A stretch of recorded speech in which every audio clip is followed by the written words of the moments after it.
안녕하세요. 스포츠 주민의 양태빈, 허준 인사드립니다. 고도의 집중력으로 관역을 향해 명중하는 양궁에 이어 대한민국 주력 종목으로 묵뚝선 스포츠, 바로 사격을 제가 보여드렸습니다. 오늘은 이 사격에 대해 알아볼 텐데요.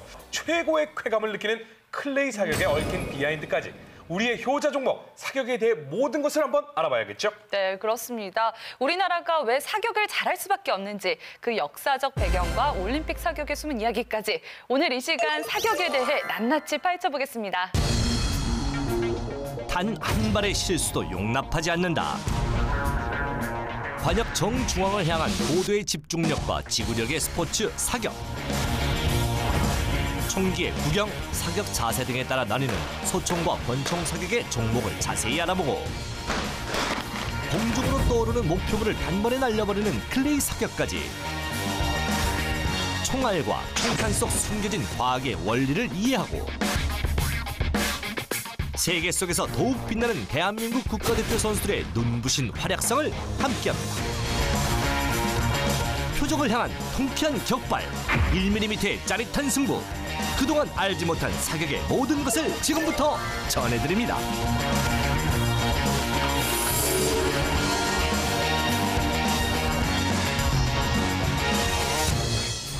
네, 오늘 함께 이야기 나눌 전문가 두 분 모셨습니다. 안녕하세요. 반갑습니다. 금메달리스트 여자 저격수에서 대한민국 사격의 지도자로 변신한 김정미 코치. 그리고 사격에 숨겨진 과학 원리를 소개해드릴 박상혁 박사와 함께 오늘 사격에 대해 제대로 알려드립니다. 자, 우리 김정일 코치님은요, 98년 방콕 아시안게임, 그리고 2010년 광저우 아시안게임에서 우리나라에 금메달을 안겨주셨습니다. 대한민국 여자 사격의 마더언니, 대한민국 여자 사격의 자랑입니다. 반갑습니다. 네, 이렇게 반겨주셔서 감사합니다. 1998년 방콕 아시안게임 여자 공기소총 개인전에 참가한 김정미 선수. 모두들 숨죽이며 흔들림 없이 집중하는 그녀의 방아쇠만을 쳐다보았는데요. 그 결과 498.6점을 기록하면서 금빛 청송으로 화답했습니다.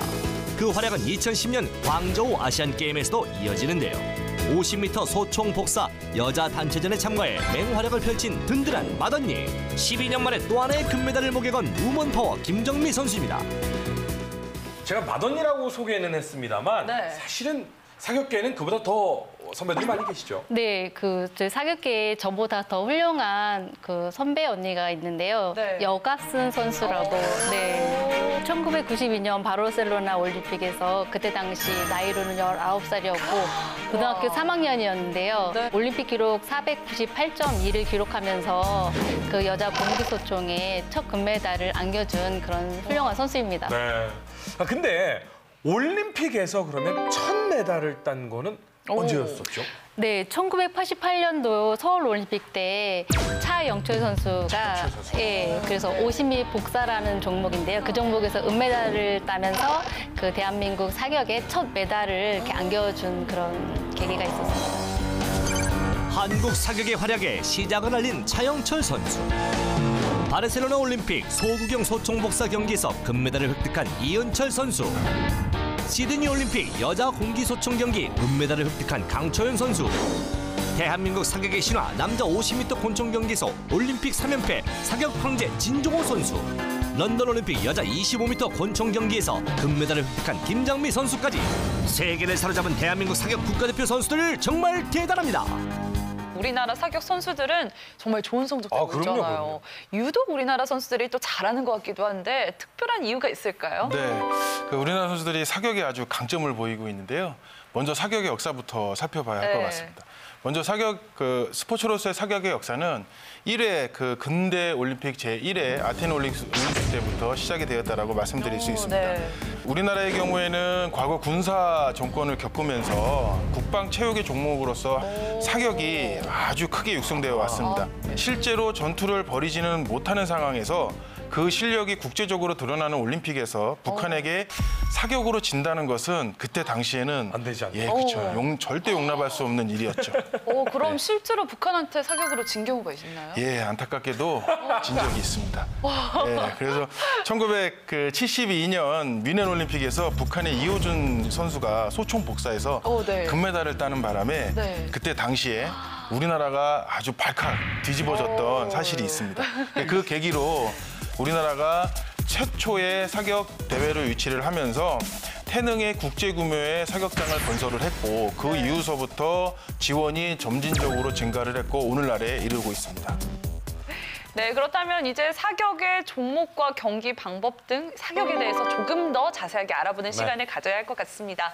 사격도요, 종목이 정말 다양하잖아요. 네, 정말 다양합니다. 사격은 크게 라이플 종목과 클레이 종목으로 나눠질 수 있습니다. 네. 라이플 종목은 소총과 권총이 있고요. 네. 선수들은 대체로 이 소총과 권총의 세부적인 종목을 기준으로 해가지고 소총, 권총, 클레이 선수로 나눠지게 됩니다. 총기와 사격 방식에 따라 세분화된 사격의 올림픽 종목을 자세히 살펴보겠습니다. 먼저 소총 경기는 공기 소총과 화약 소총으로 경기가 치러지는데요. 남자의 경우 50m 복사, 50m 3자세, 10m 공기소총 종목이, 여자의 경우 50m 3자세, 10m 공기소총 경기가 치러집니다. 이번엔 권총 경기를 살펴보겠습니다. 권총은 한눈에 봐도 소총보다 총신이 짧은데요. 권총 경기도 남녀 출전 종목이 조금 다릅니다. 남자의 경우 25m 속사, 10m 공기권총, 50m 권총 경기가, 여자의 경우 25m 권총, 10m 공기권총 경기에 출전이 가능합니다. 야외에서 펼쳐지는 사격의 또 다른 종목 클레이 사격은 어떨까요? 이 클레이 사격은 특히 산탄총으로 진행되는데요. 하나의 표적을 맞히거나 또는 두 개의 표적을 맞히는 트랩과 더블 트랩 경기가 있고요. 좌우에서 하나 또는 두 개의 날아오르는 표적을 맞추는 스키트 경기가 있습니다. 사격의 다양한 올림픽 종목 잘 살펴보셨나요?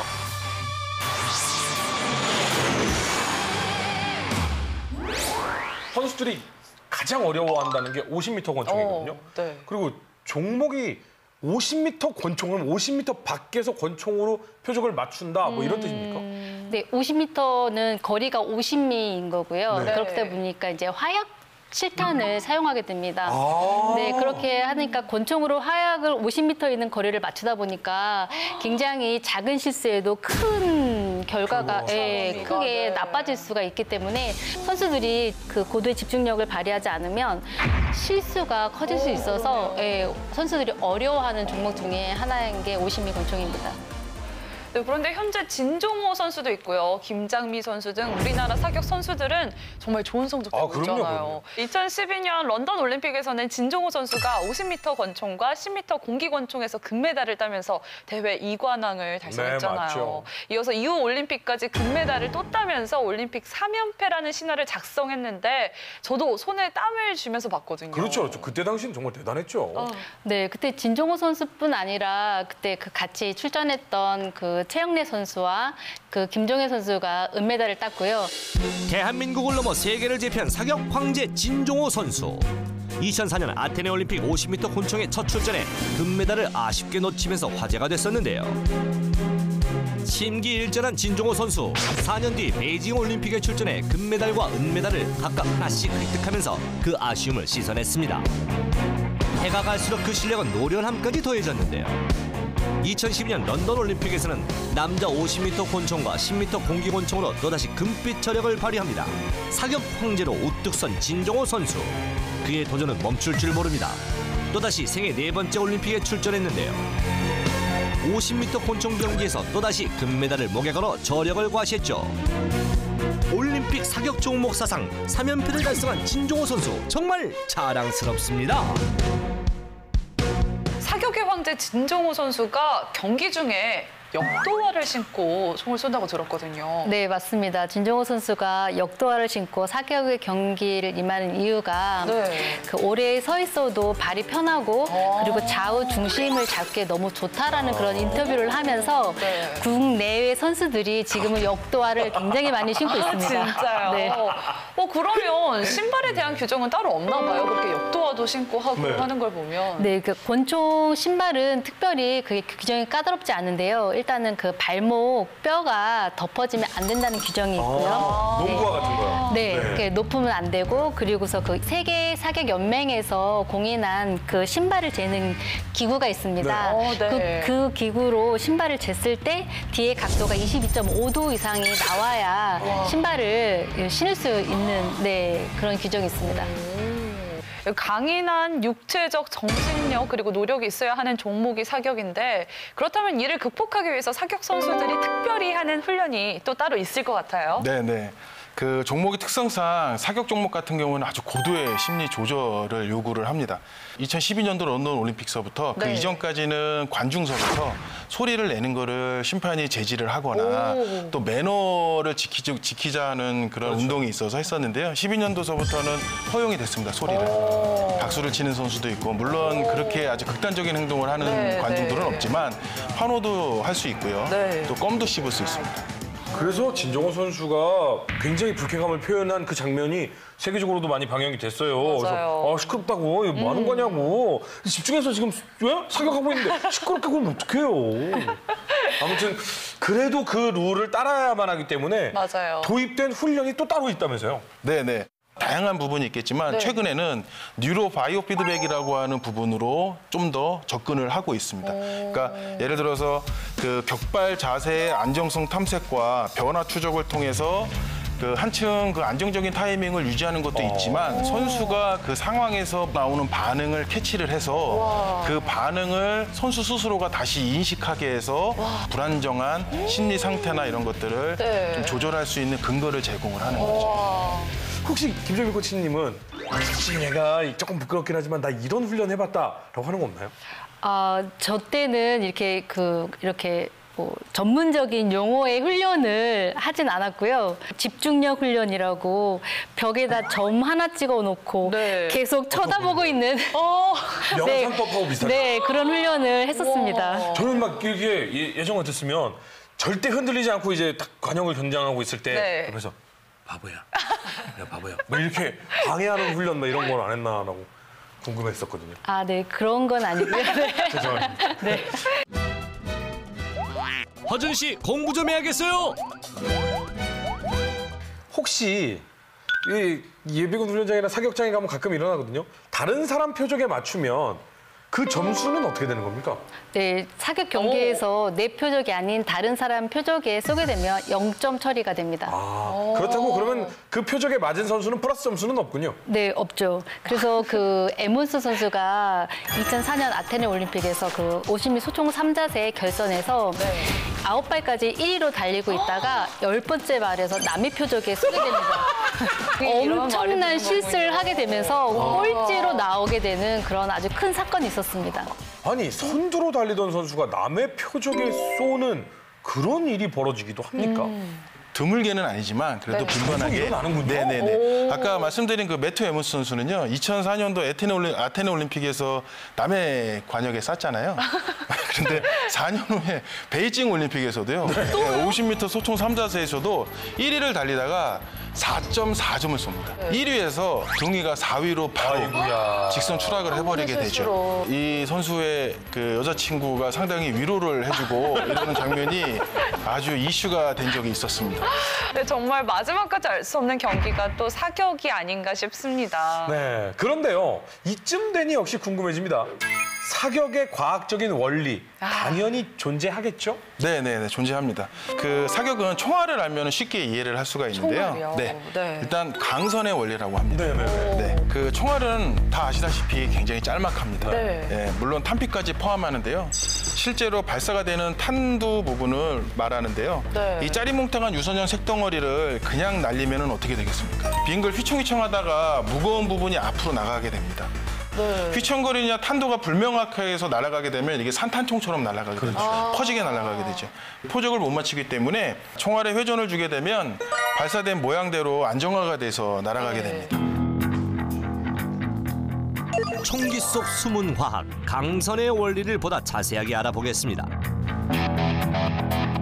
먼저 강선은 총렬한 총강에 위치한 나선형의 홈 모양으로 이루어져 있는데요.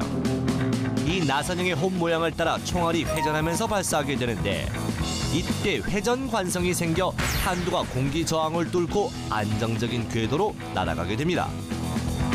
이 회전 관성은 팽이와 화살의 움직임에서도 살펴볼 수 있는데요. 강선으로 인한 총알의 회전 관성 잘 이해되셨나요? 그런데요, 저는 여기서 또 궁금한 게 생겼습니다. 네. 이 선수들은 자신만의 총을 가지고 쏘는 걸로 알고 있는데요. 그렇죠. 총마다 성능도 각각 다를 거고 그렇다면 경기에서 또 사용할 수 없는 총은 어떤 것인지 규정도 있을 것 같거든요. 네, 일단은 그 총기 화학요법에 개인 명의 소지가 아닌 총은 사용할 수가 없어서 모든 총은 다 선수들은 개인 총을 사용을 하고 있고요. 근데 이제 그 예전에 아주 예전에 너무나도 그 반동이 없어서 사용을 금지당한 그런 총이 있었습니다. 아니, 총이 반동이 없다고요? 사격 종목 같은 경우에는 아주 미세하기 때문에 그 기기와 선수가 가지고 있는 그 어떤 규정이 상당히 좀 강합니다. 그 MC3를 들고 나온 소련 사격팀은 1956년 멜버른 하계 올림픽에 열렸을 때 세계적으로 아주 엄청난 좋은 경기 그 결과를 남겼는데요. 우선 헝가리 부다페스트에서 열린 MP8 경기에서는 나노소프가 그 세운 기록을 네. 5점 경신한 600점 만점에 592점을 나노소프가 기록을 했습니다. 거의 뭐 대단한 기록을 세웠죠. 네. 사후에 국제사격연맹은 규칙을 개정해서 MC3를 국제경기에서는 사용할 수 없게끔 제재를 내리게 됩니다. 그래서 국제경기에서는 그 이후에 네. 총을 사용을 하지 못하게 됐습니다. 그럼 여기서 또 사격 중에 빼놓을 수 없는 종목을 짚어봐야 할 것 같은데요. 네. 제가 좋아하는 종목입니다. 그래요? 보는 것만으로도 굉장히 쾌감이 있는 그런 건데요. 바로 클레이 사격입니다. 네, 이번에는 이 클레이 사격에 대해서 이야기를 조금 더 해볼까 하는데요. 이 사격 중에 최고의 쾌감을 느낄 수 있는 것이 클레이 사격이라고 알고 있는데 맞나요? 네, 유쾌, 상쾌, 통쾌한 스릴을 느낄 수 있는 것이 네, 클레이 사격입니다. 지금 앞에 있는 게 클레이 사격 표적인 거죠? 네, 맞습니다. 이게 그 클레이 표적인데요. 공중을 날아가는, 비행하는 흙으로 만든 접시 모양의 목표물인 네, 클레이를 총으로 명중시키는 종목이 바로 클레이 사격입니다. 클레이 종목은 표적이 최대 80km로 날아가게 됩니다. 그 다른 라이플 사격은 단발로 사격하는 건데 이건 네. 산탄으로 예, 총알이 산탄이어서 네, 이게 날아가면 그 산탄 중에 한 마리라도 맞게 되면 얘가 깨지게 되죠. 그러면 이제 1점을 가져가는 겁니다. 날아오른 표적을 향한 통쾌한 한발, 클레이 사격의 종목에 대해 살펴볼까요? 먼저 클레이 사격은 야외에서 진행되는데요. 국제 종목은 크게 트랩과 스키트로 나누어집니다. 트랩 종목의 경우 5개의 사대마다 선수들이 트랩 하우스로부터 방출되는 클레이 피전을 맞추는데요. 이때 선수들이 사대를 바꿔가면서 순서대로 사격을 진행합니다. 그렇다면 스키트 경기는 트랩 경기와 어떻게 다를까요? 스키트는 반원형으로 놓인 8개의 사대를 따라 선수들이 자리 이동을 하면서 좌우에서 동시에 방출된 하나 또는 2개의 피전을 마치게 됩니다. 탁 트인 하늘을 향해 쏘아 올리는 짜릿하고 통쾌한 한방, 여러분도 함께 즐겨보시길 바랍니다. 그런데요, 클레이 사격도 언제 어떻게 시작됐는지 그 시작도 궁금합니다. 네네네. 그 18세기 영국에서는 야생 조수는 모두 국왕의 소유물로 되어 있었는데요. 예, 야생 네. 동물이죠. 네. 국왕은 이 특권을 귀족과 지주들한테만 나눠줬습니다. 네, 그러다 보니까 국왕은 특권 계층들이 자기네들의 편리한 사냥터를 만들어서 네. 그 사교 경기로 수렵을 즐겼는데요. 네. 하지만 일반 시민들은 수렵에 대한 엄중한 규제를 받고 있어서 그 수렵에 대신해서 사격을 즐길 수 있는 방법으로 태어난 게 바로 저 피전을 맞추는 슈팅이었던 거죠. 네. 피전 슈팅은 살아있는 새, 피존이라는 게 비둘기잖아요. 그렇죠. 그 비둘기를 맞추면서 시작을 그 귀족들은 그렇게 했지만 일반인들도 그거와 버금가는 좀 어떤 그 사격을 좀 즐기고 싶어서 저 접시의 이름을 피전이라고 네, 그렇게 명칭을 하게 됐습니다. 근데 사실 올림픽에서도 실제 올림픽에서도 저거를 쐈었는데 그게 이제 너무 잔인하다. 뭐 이래서 논란이 되니까 결국은 모두 저렇게 대체물로 그렇죠. 그렇게 했었죠. 많이 됐죠. 예. 그래서 90년대에는 한국체육사격중앙연합회가 발족하고 네. 전국 생활체육 사격대회를 비롯한 각종 대회가 활발하게 열리면서 클레이 사격은 스포츠로 대중 스포츠로 자리 잡아가고 있는데 현재 동호인 수는 약 4만 명 정도. 우와, 엄청나죠? 정말 많네요. 네. 저는 어렸을 때 클레이 사격을 사실 즐겼었어요. 즐겼었어요. 네. 50원을 넣고 하는 오락실에서 자로 이렇게 더르릉 하는 올림픽이라는 그 오락기가 있었거든요. 네. 거기에 보면 클레이 사격 종목이 있어요. 그래서 이렇게 넓이에 이렇게 범위가 이렇게 있고 지나갈 때 탕 쏘면 팡 터지는. 네. 그래서 그때 저는 이미 클레이의 재미에 빠져 있었어요. 오락 말고 실제 클레이 사격도 한번 도전해 보시죠. 네, 그런데 이 사격을 할 때 사용하는 보호 장구도 눈에 띄거든요. 네. 보면요, 그 사격 전에 귀마개라든지 맞아요. 그런 걸 하고 또 선글라스를 끼고 하는 걸 봤거든요. 선글라스는 다 그 탐크루즈 선글라스.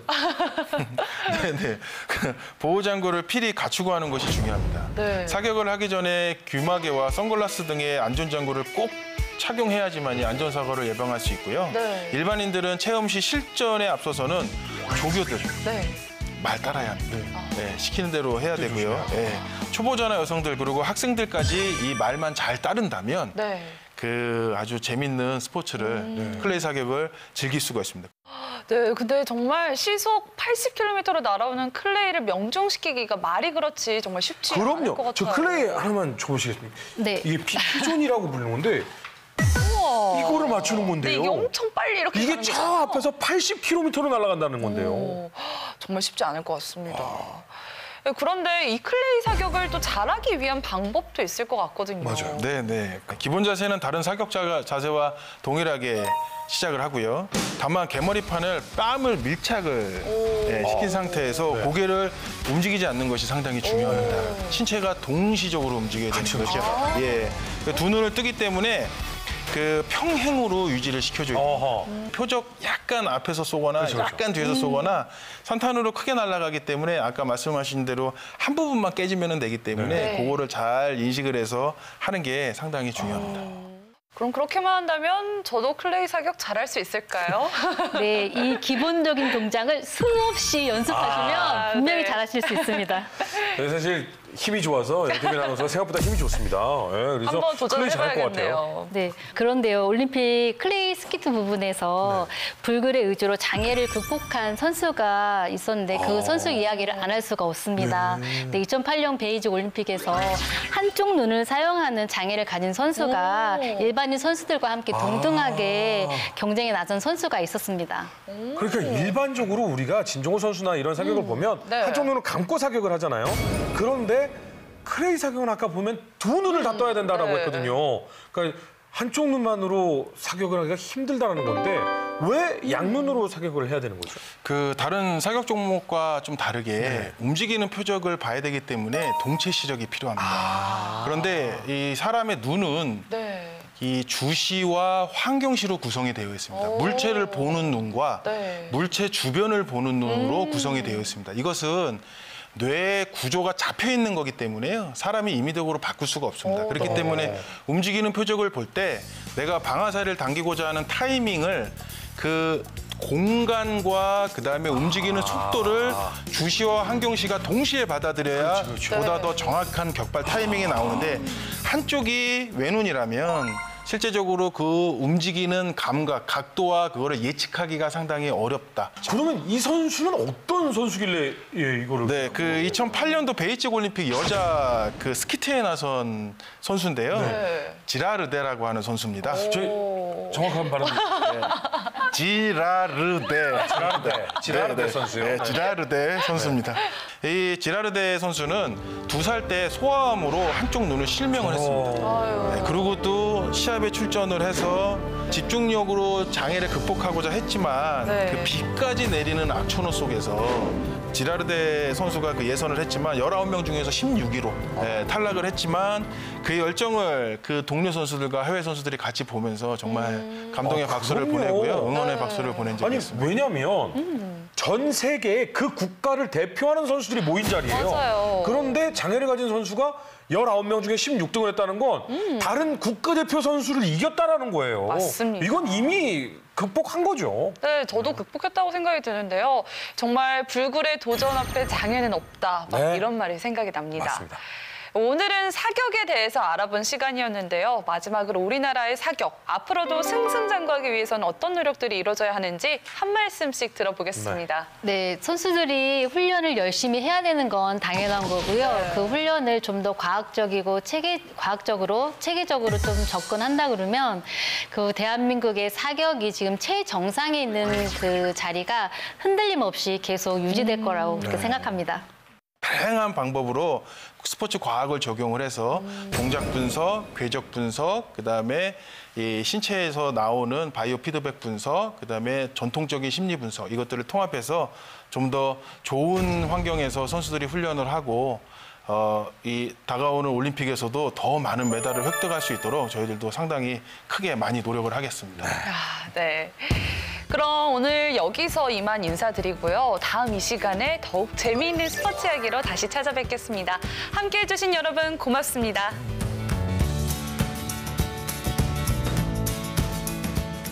People stop to turn and stare everywhere she goes. Dollar signs and crimson hair, she will steal your soul.